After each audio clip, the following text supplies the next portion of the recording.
everybody, it's Honest John again. Now, as you notice, I'm not home. I'm in St. Louis. I'm in a hotel room here. And for a first time, I brought my computer on the road with me, so I will be uploading videos as I go and making them public. I've already uploaded and will be making public soon a video of me hanging out with two of the comics that I'm working with here. And that one's pretty funny. I hope you'll enjoy that. The reason why I'm doing that is because I'm going to get a new computer very soon, and so if this computer gets lost, stolen, or damaged, it will not be that big of a problem for me, because I'll have the other one at home. So from now on, when I go on the road, instead of waiting till I get home to upload whatever videos I make on the road, I'll be uploading as I go, which I think will be pretty cool. So what I wanted to talk about for this video is the tragic and senseless murder of the 3 Muslim students in North Carolina. I won't mention the name of the man who did that because I don't think that any attention should be paid to these people that do that. However, he was an atheist, and this seems to have set atheists back on their heels, and they feel the need to defend atheism and to make the point that this murder had nothing to do with atheism.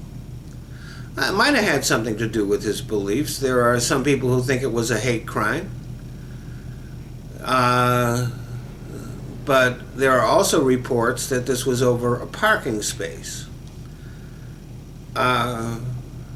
Regardless of what it was about, even if his beliefs were part of the reason for this murder, this guy doesn't represent atheism. He stands on his own. Every atheist is pretty much on their own. There is no book of dogma of atheism. All that atheism is a disbelief in God. There are no commandments of atheism.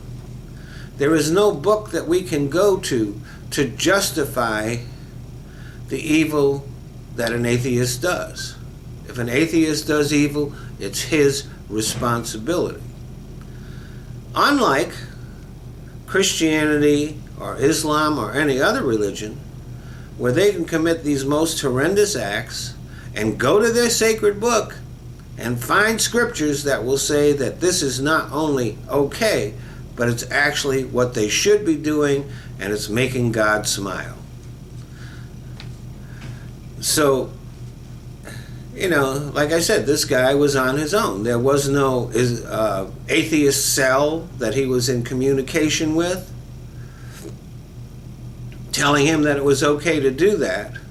Unlike, for example, the murderer of Dr. George Tiller, who was closely in contact with Operation Rescue. Unlike the guys in France, who were closely in contact with Islamic terrorist groups from the other side, from across the seas. So that is one big difference. That when a person of faith commits an act like that, it very often has to do with his faith, and he finds justification for it in his faith. And an atheist, there's no dogma. There's no justification. There's no book that he can go to. And there is no head of atheism pronouncing atheist fatwas that we should be doing this or that. The thing that is unfair is that atheists are regarded with suspicion, even though statistics show that atheists do far less in the way of criminality and violence than people of religious faith. All the statistics show that. But there will be people who will take this act and point to it and say, see, this is what atheists do. Just as there are people who take a look at Islamic terrorism and paint all Muslims with that brush. It's just unfair to do that. Most Muslims don't. And I think we'd all agree that most Christians don't commit acts like that. But when a Christian does commit a crime, or an atrocity, or a mass murder, they don't have to answer for that. Nobody's pointing at them and saying, look, this is what Christians are like.